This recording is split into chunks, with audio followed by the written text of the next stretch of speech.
Thank you, Mr. Speaker. When I was preparing for this debate, I looked back at a number of historical things. I thought about a lot of different things. Ultimately, what we're talking about is the Hamas terrorist organization and the attacks that they made on Israel and the Jewish people that they killed. On October 7th, it was the most Jews killed since the Holocaust.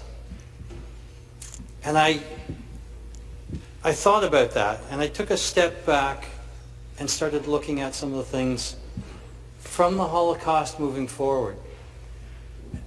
Last year, in January, when we weren't sitting, I had a couple of days where I took a little bit of time with my wife and actually read a couple of books. And the books I read, my son joked with me that it was some light reading. It was The Tattooist of Auschwitz and The Holocaust by Ammunition were the two books. And when you read the atrocities that happened during Nazi Germany and the attacks on Jews from it, and we look at the world today, nobody holds the German people accountable for what the Nazi Party did and the atrocities that they did. And I think that is one of the key things that we have to remember today with this conflict. No one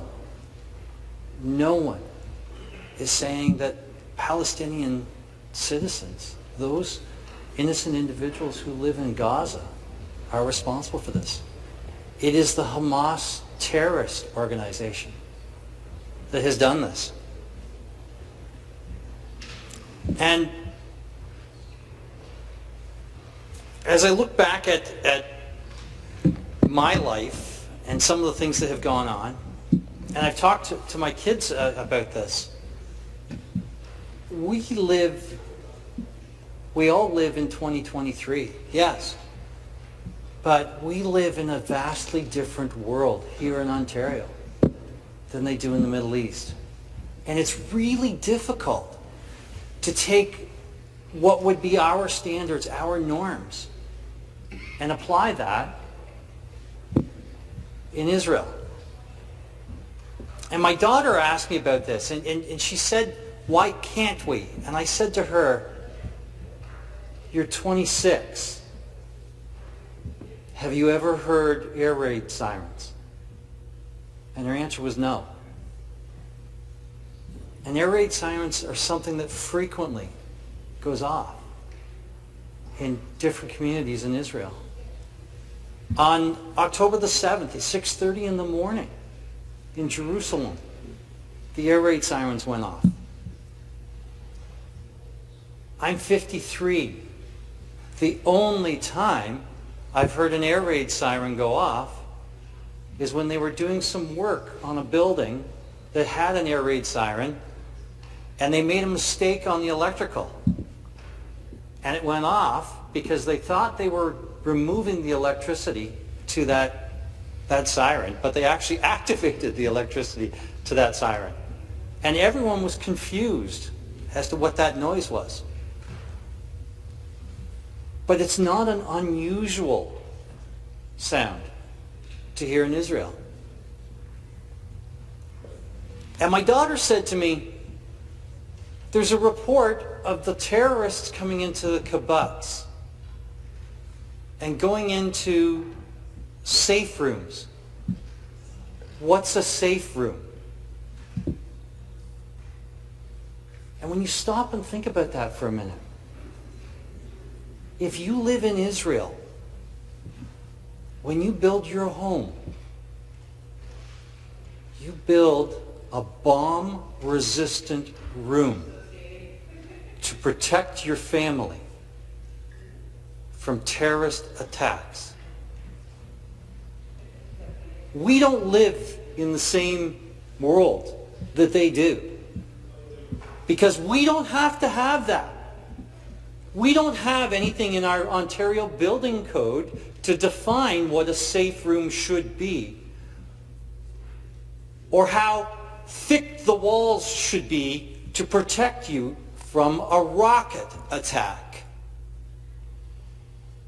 And yet, we have people who are saying, this is normal. It's not normal for us. It's a completely different world that they're living in. The threat of a terrorist attack is so great in Israel that they hear air raid sirens frequently, that they have to build a room in their home that is bomb resistant, because that's what they face on a daily basis. And we had a number of years of peace in Israel. And when I think back again to my own childhood, I'm 53, I was born in 70. I was not alive during the Six-Day War. I was not alive I was alive, but I was only 3 during the conflict in 73. But I remember in elementary school turning on the TV and seeing on CBC, seeing on ABC or NBC, on network television, which 30-year-olds wouldn't know anything about today, because at the time we only had about 5 or 6 channels. But I remember seeing terrorist attacks. It seemed like it was a daily occurrence. Beirut was under attack. Tehran was under attack. Tel Aviv was under attack. It was a different world. And we got to a point where things were moving forward, where there was some semblance of peace. The Palestinian Liberation Organization was considered a terrorist organization at one point. Yasser Arafat was an enemy of most of the world at one point. And yet, Israel was able to negotiate with them and come to a peace agreement. And in 2000, there was an offer for a peace agreement with the Hamas said no to and broke. And there have been multiple times where there have been negotiations for peace to lay down arms and not fight.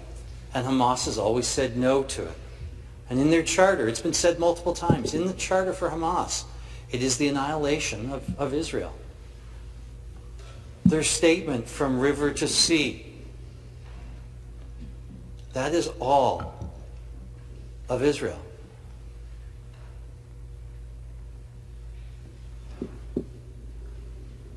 I think back again to some of the things that I experienced as a young adult, as a teenager. And I was listening to some music last night. And I know there have been a couple times where I've had speeches where I've quoted some lyrics from songs. I'm going to do it again because I heard this last night again. And it really stuck with me. The Pink Floyd album, The Final Cut, there was a lot of political statements that were in that album. But the one song in particular, The Gunner's Dream, it's about Roger Waters' father, who was a gunner in the Second World War. And the lyrics, normally I don't read stuff. I usually go from my memory, but I wanted to make sure I didn't make a mistake on this one. Think of it from the perspective of someone who is a gunner in an aircraft in the Second World War, and the aircraft has been shot down. And he's parachuting to safety. Floating down through the clouds, memories come rushing up to meet me now. In the space between the heavens and the corner of some foreign field, I had a dream. I had a dream. Goodbye, Max. Goodbye, Ma. After the service, when you're walking slowly to the car, and the silver in her hair shines in the cold November air, you hear the tolling bell and touch the silk in your lapel. And as the teardrops rise to meet the comfort of the band, You take her frail hand and hold on to the dream.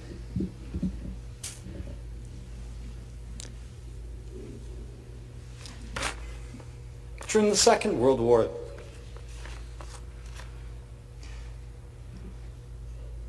the fighting was to liberate Europe, but the fighting was also because of the genocide that was being perpetrated against Jews. And the dream was that freedom. The dream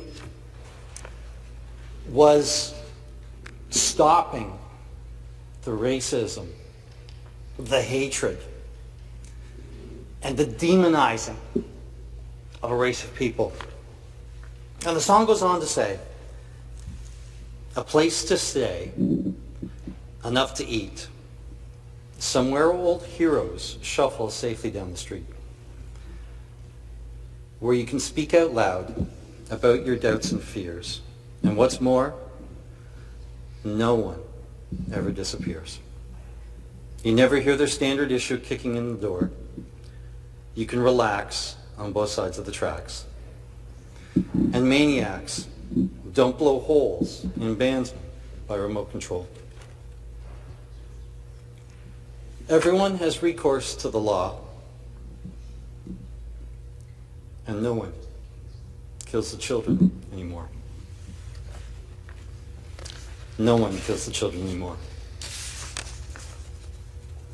Night after night, going round and round my brain, his dream is driving me insane. In the corner of some foreign field, the gunner sleeps tonight. What's done is done. We cannot just write off this final scene. Take heed to the dream.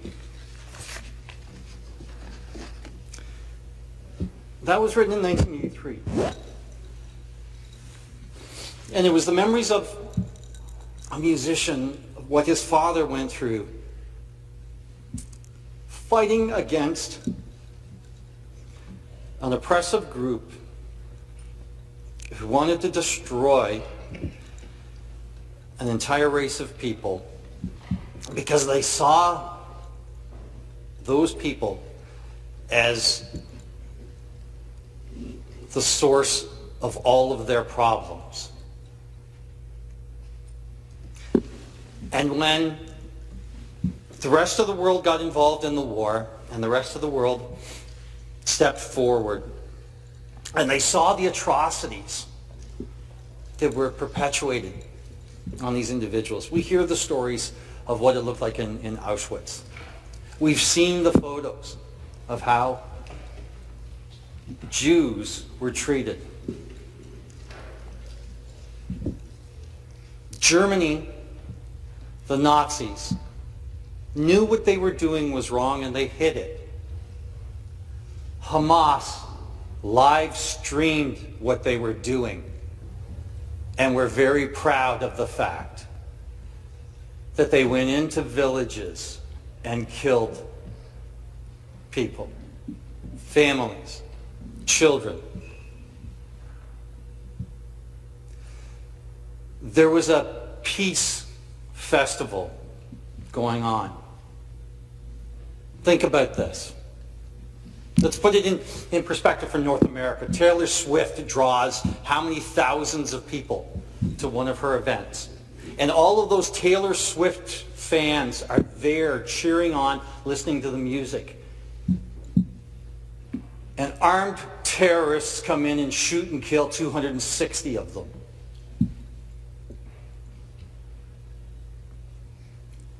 We don't live in a part of the world where that happens. Most people in Ontario cannot comprehend that because we've never had to experience that. That's what happened on October 7th. You had thousands of people who were at a festival, a peace festival, around music, who got up that morning thinking they were going to have a great time, thinking that they were going to be celebrating something. They were going to be with their friends. They were going to have just These memories that were going to last with them forever. And yes, they have memories now that will last forever. But those are not the memories that they should have. And for anyone to stand up and say that Hamas is justified in what they did is embarrassing. For anyone to stand up and defend Hamas, it is embarrassing.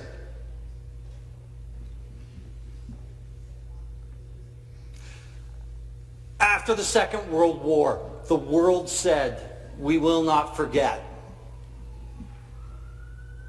But we have people today who are advocating that we forget, who are advocating that Israel should not defend itself.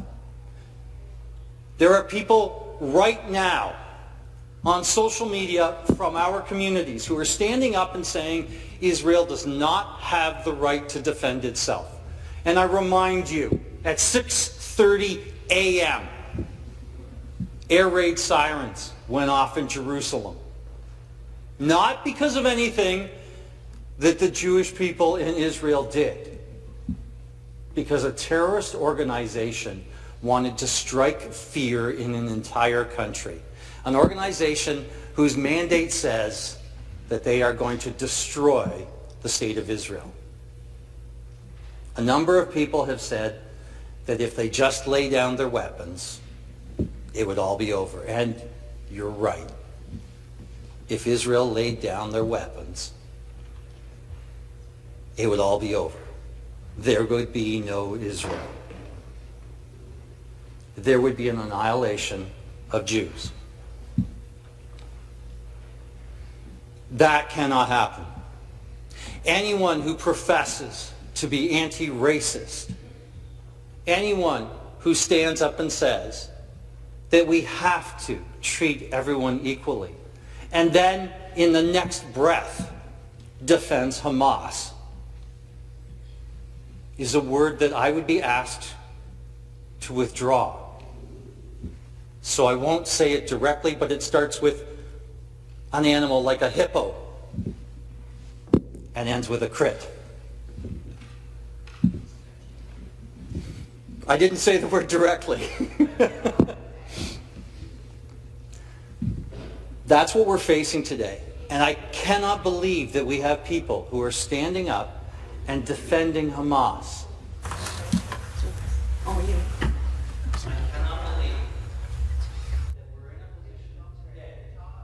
House again to be talking about this, that we have to be defending people against this. And I'll come back to it because there's some chatter going on here in the chamber that really is bothering. We do not have bomb shelters in our homes. We do not have a safe room in our house in Ontario. We do not have in our building code dimensions and directions on what it should be. And yet the people of Israel must, because they face that terrorism every single day. And if we don't stand up and call out terrorism when it happens, we're complacent in it.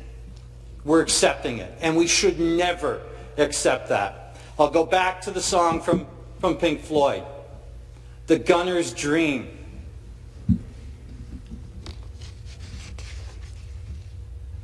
You can relax on both sides of the tracks, and maniacs don't go blowing holes in bandsmen by remote control, and no one kills the children anymore.